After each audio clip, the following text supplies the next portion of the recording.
In order for a muscle to grow, you need to continuously challenge them with more than they're used to. As simple as this sounds, most people's workouts don't accomplish this. Sure, they'll get a good pump and sweat out of their workouts, but they aren't actually doing much to signal their muscles to grow over time. To better explain this, let's take a quick look at the science behind what actually makes a muscle grow. So let's say we just finished a workout. Immediately after, our muscles don't actually get stronger. In fact, they become temporarily weakened from the damage that we put them through.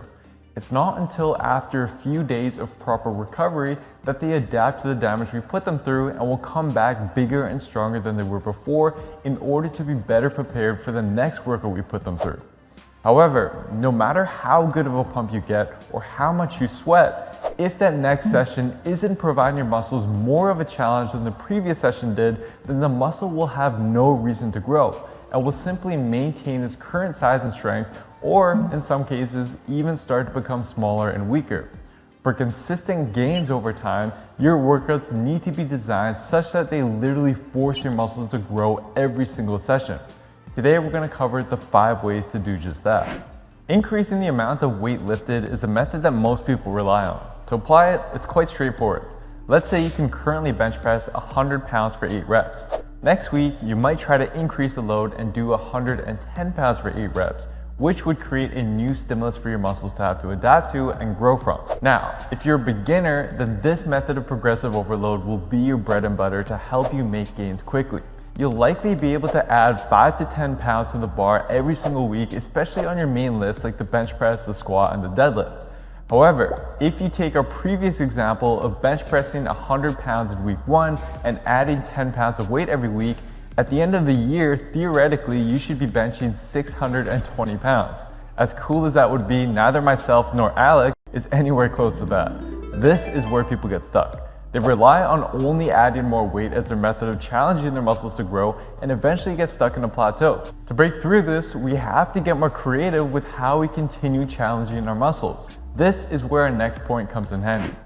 When applied properly, adding more reps is another great way to force your muscles to grow.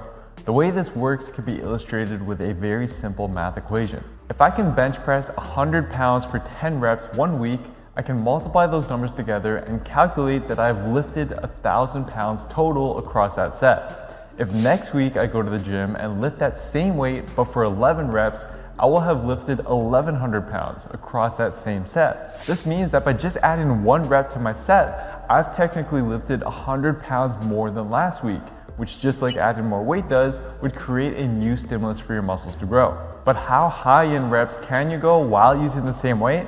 Well, based on a 2017 meta-analysis, as long as you're continuing to push hard, you can keep the same weight and increase all the way up to 30 reps and still get the same growth compared to adding more weight.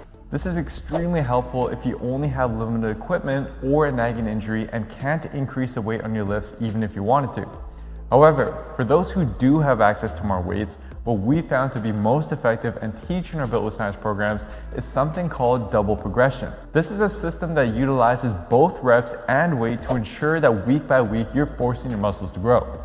The way it works is quite simple. Let's say you're doing 3 sets of squats for 8 to 12 reps with 100 pounds. In week 1, you could do 8 reps for each set. Next week, you'd aim to do 9 reps each set. If that went well, you continue doing that until you were able to do 12 reps for all 3 sets. At that point, rather than continuing to increase your reps, you could add 10 pounds and restart the process by going back down to 8 reps. However, again, this often only works for so long. What happens when you get stuck, unable to add more weight or do more reps? Well, here's where another often overlooked form of progression can come into play. The next method has to do with how many sets you perform. Let's say you're trying to build up your biceps. Adding sets can be as simple as going from 3 sets of 12 one week to 4 sets of 12 the next week. It's a really simple way to add a massive amount of training volume to your program, and it's something we use in our more advanced Built with Science programs to help bring up lagging muscle groups. However, when using this method, you need to use it sparingly. Based on the literature, we know doing at least 10 sets per muscle group per week nearly doubles the amount of gains that you would get compared to doing just 5 sets per muscle group per week. But there comes a point of diminishing returns when you get into the 20 to 30 set zone. Tempo refers to how fast or slow we lift weights. If we slow down our reps, we can increase the amount of time that tension is placed on the muscle to stimulate more growth. You want to avoid going too slow, as that can provide the opposite effect and start to hinder muscle growth rather than boost it. Based on the recommendations of Dr. Brad Schoenfeld, who ran a 2015 meta-analysis analyzing the effects of tempo on muscle growth, it seems that we can slow down our reps up to about 6 seconds total. So, for example, let's say you're doing 20-pound lateral raises, and for each rep, you usually take about a second on the way up and a second on the way down.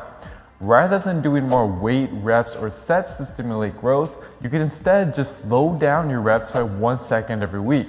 And you could apply this until you reach 3 seconds on the way up and 3 seconds on the way down, at which point the reps would just get too slow